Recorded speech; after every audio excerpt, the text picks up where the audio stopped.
¿Qué tal? Buenas noches, gracias. ¿Qué tal? ¿Cómo te va, Gustavo? Bueno, bien, bien. tienen un nuevo experto epidemiólogo, Manuel Adorni, Sí. que dice que la vacuna no sirve para nada, que para qué la van a aplicar. Digo, Adorni yo creo que se podría ahorrar las conferencias, ¿no? Que ponga un cartel que diga no hay plata, otro cartel que diga déficit fiscal es innegociable, 2 o 3 consignas y nada más, porque en realidad, si uno mira esas conferencias de prensa, todo termina ahí, chamullo, y ahora se metió con el dengue, diciendo unas barbaridades. Recién yo lo veía a Geffner, una autoridad en la materia, y digo, nosotros tenemos un grupo que quedamos de la época de la pandemia de expertos, y realmente da como vergüenza ajena también, Sí, ¿no? La poca seriedad de un gobierno que pone a un vocero, porque es Milei, es el vocero Obvio, del presidente. obvio. Y lo pone un vocero que, en vez de decir, fíjense, yo le decía esta mañana, podrían haber dicho algo que es real. Hoy, si quisiéramos poner la vacuna en el programa nacional, no hay disponibilidad de esa magnitud. Claro. Si quisieran, podrían decir esto, quedan bien. Ahora, se ponen a hablar de lo que no saben, mienten, tienen una inclinación a mentir, una mitomanía que es tremenda, y a decir cosas que realmente, como esta, ¿no? Que no sabe cuándo genera inmunidad. Así fuera lo que él dice, nosotros tenemos que ver esta enfermedad como un proceso que vamos a seguir padeciendo, con lo cual, como la inmunidad presuntamente dure varios años, 4 o 5 años, es gente que va, por lo menos, teniendo menos posibilidades de tener formas graves, que es para lo que se usa la vacuna, ¿no? Básicamente para eso. Formas hemorrágicas que pueden llevar incluso al fallecimiento. Ya tenemos 80 fallecidos por dengue. No es un problema menor, porque es una enfermedad que además son las cosas que tendríamos que hablar en serio. El dengue hace 25 o 30 años que empezó a instalarse en el norte del país, fue bajando, el cambio climático va llevando a eso. Es una cuestión que no tiene que ver ni con partidos políticos, ni con fronteras. Tiene que ver con la salud. Absolutamente. Tiene que ver con la salud. Entonces, se trataba así en todos los consejos federales de salud. Miren, vos decías recién, el lunes se reúne el Consejo por primera vez. Yo tengo contacto con muchos ministros que me han quedado de otrora. Y están desesperados en toda la línea. No tienen medicamentos oncológicos, no tienen los programas nacionales, no tienen ninguna coordinación de nación, porque acá hay que articular todas las respuestas. Hay un plan, una prevención. Absolutamente.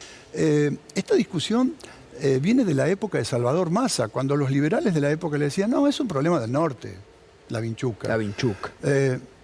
Y el Chagas, ¿no? Y el Chagas, sí. Ahora, ¿qué les están diciendo a los ministros de salud? Están desesperados. No vamos a tener guardias en los hospitales porque van a sacar la ley que eximía a los trabajadores y trabajadoras de la salud que hacen guardia y a los que hacen horas extras de pagar el impuesto. Entonces, ¿qué es lo que pasa, Gato? Vos haces una guardia y cobrás menos. Entonces, teníamos ese problema. Nadie quiere hacer una guardia, obviamente, porque cobra menos. Ya hay problemas para conseguir médicos. Serios problemas para conseguir médicos. Bueno, vamos a tener las guardias vacías, ¿eh? Sector público, sector privado, acá no hace diferencia, porque lo que mide el profesional es, me llaman a hacer una guardia más, entro en otra categoría y pago y pierdo salario, o lo que me pagan es irrelevante. Entonces, hay una desesperación y una necesidad, y no reconoce color político de esa provincia. Los ministros están todos preocupadísimos. Lo que uno... ¿No habían designado, nos decía el ministro Kreplak la última vez que estuvo acá, a la persona encargada del área de infectología o de epidemiología? Tampoco. La que está, por ejemplo, a cargo, yo hablaba con la persona que estuvo aquí, no sé el nombre, me preguntaba, ¿y el incluir salud? El incluir salud no está haciendo nada. No está entregando los remedios, los medicamentos, ni los tratamientos. Ahí lo acabamos de ver. Eso, extra. Pero fuera de lo que es la dirección de tratamientos especiales, el incluir salud tenía provisión para toda aquella personas discapacitadas, todo el tema incremental de su discapacidad lo recibió a través del incluir. ¿Qué quiere decir esto? Las prestaciones de salud que podían tener en un hospital las recibían del hospital provincial, municipal. Todo lo incremental que se producía por su discapacidad lo pagaba un programa nacional. Está muerto. Es decir, tremendo. Cuando uno ve la tabla de ahorro, por lo cual tienen superávit fiscal, es sufrimiento y padecimiento social por un lado, Pero por otro lado es extraer dineros que estaban en el consumo, no solamente resolvían cuestiones de salud, de educación, de vivienda, lo que fuera. Y se va fuera del sistema de consumo, con lo cual lo que decían recién los empresarios. Tremendo. Claro, cae todo, bueno, cae la salud, cae el consumo, se desmorona la Argentina. Y se desmorona la recaudación, 6,3% cayó la recaudación de febrero, y esto va a ser así. Bien. Hoy Adorni le contestó, ¿no? Están un poco jugando en Twitter, en las redes sociales, ¿no? Le dijo que no se meta y demás. O sea, son contestaciones absurdas. Absurdas El que no debería hablar es Adorni, que no sabe nada y puede incluso negativamente influir sobre la salud de la población. Mira, te lo tenés en cierta manera porque uno por ahí se molesta, pero después recapacita y hay que tomárselo como lo que es Adorni.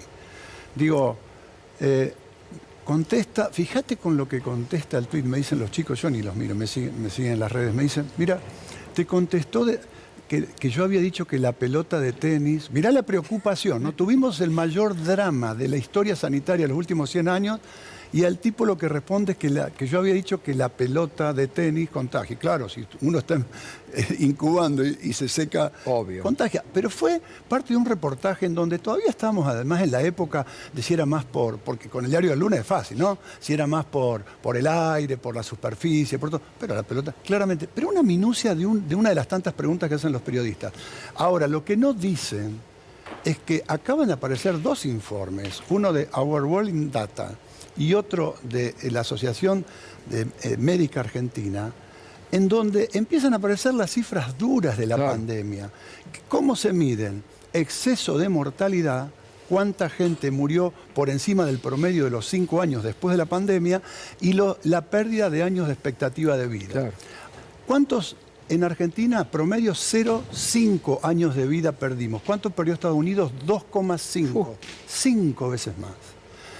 Estamos entre los mejores países del mundo, obviamente siempre diciendo que una pandemia no trae buenas noticias para nadie. Por supuesto. Pero dimos una respuesta que en los números duros, tanto en exceso de mortalidad como en este dato de expectativa de vida, fuimos entre los mejores países del mundo. Qué bueno, porque esto es lo que los ignorantes dicen, que la pandemia y todo. Qué bueno destacar de cómo hubo un gobierno que actuó en materia de salud y que salvó económicamente a empresarios y al puesto de trabajo. Mira, tan así que si nosotros hubiésemos estado en el promedio de los excesos de mortalidad que estuvieron otros países, se hubiese dado lo que acá hemos dicho muchas veces, lo ha dicho Fernán Quirós, por otro lado, muchos sanitaristas. Obvio. En Argentina hubiésemos tenido entre 400 y 450.000 muertos. Por supuesto que para como piensa Milei, eso no sería un problema. No.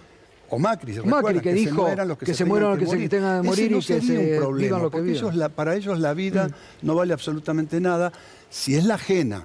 Porque recuerden aquellos empresarios de dinero y mucha gente acomodada que iba y se quería comprar, y se compraron algunos, llegaron, después se prohibió, respiradores para tenerlos para ellos por las dudas. Es decir, este gobierno, yo creo que estamos viendo los 100 días algo que no vimos jamás. Jamás en la historia hemos visto una cosa, ni con el peor gobierno hemos visto lo que está pasando en la Argentina. Los teléfonos nos explotan de casos de pacientes oncológicos, pacientes diabéticos, pacientes con tratamientos caros, o no, que no pueden comprar su medicación, que no pueden internarse. Parejas de 65 años que se jubilan y la obra social le pasa de 280.000 a 930.000, no uno, decenas y centenares de casos. Entonces hay una indefensión, pero yo creo que lo que estamos viendo en las encuestas, que realmente se empieza a reconocer la estafa, ¿no? Esa famosa cosa que nunca estuve de acuerdo con el tema de la casta, porque la casta son ellos, en todo caso. Totalmente. ¿No? Bueno, no iba a ser la casta, es el ciudadano de a pie el que está pagando. 9 de cada 10 ya saben en la Argentina que el ajuste lo paga la sociedad en su conjunto. ¿Recibió usted comentarios de profesionales de otras partes del mundo sobre lo que pasa con la salud en Argentina? ¿Con lo que pasa qué? ¿Con la salud en la Argentina? Sí, sí. ¿Cómo nos ven? ¿Qué le dicen? Mal. A mí me han quedado incluso redes de profesionales estables de cuando yo viví en Alemania. Te vuelvo a repetir, se siente vergüenza ajena porque en definitiva es el presidente de la Argentina. En definitiva es lo que está pasando en la Argentina y nos dicen, no se puede creer lo que está pasando hoy, el nivel de destrucción. Miren que teníamos problemas, porque nadie dice, como dicen por ahí, que estaba todo resuelto, que estaba bien. Nadie, nunca hemos dicho, había muchísimo por hacer, muchísimo por mejorar. Ahora, esta destrucción va a ser terminal y se va a pagar en cientos de miles de vidas. Lo que yo te decía los otros días, hay una palabra que a muchos no les gusta usar, que es la palabra genocidio para este tipo de cuestiones. La verdad que no sé cómo se llama cuando deliberadamente políticas con este nivel de anomia, de insensibilidad absoluta, porque yo no veo que ninguno de ellos sufra, se le mueva un pelo por el sufrimiento ajeno. Es crueldad pura, es deshumanización pura. Y me llama la atención porque es cierto, 67% de los argentinos dicen en las encuestas que hay que darle un plato de comida a los chicos, pero un 27% dice que ni eso. Es cruel. Ese mensaje ha calado. Ha calado en gente que te dice, yo soy jubilada de la primera moratoria, está bien esa, pero no lo de la segunda y la tercera. Han roto ese tejido y esa solidaridad social entre los pares. Hay que reconstruir ahí, hay que construir a partir de un mensaje de humanismo. Total.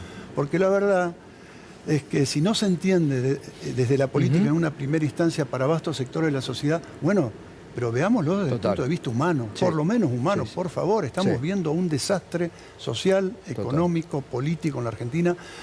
Y apelo, perdonadme un segundito más, a esa oposición que está que sí, que no, que baleando un minué.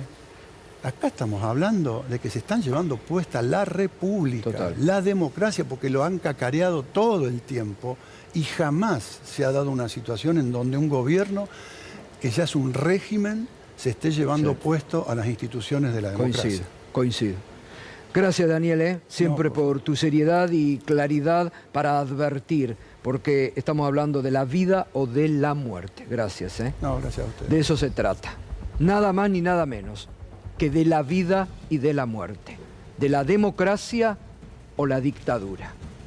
Ya volvemos.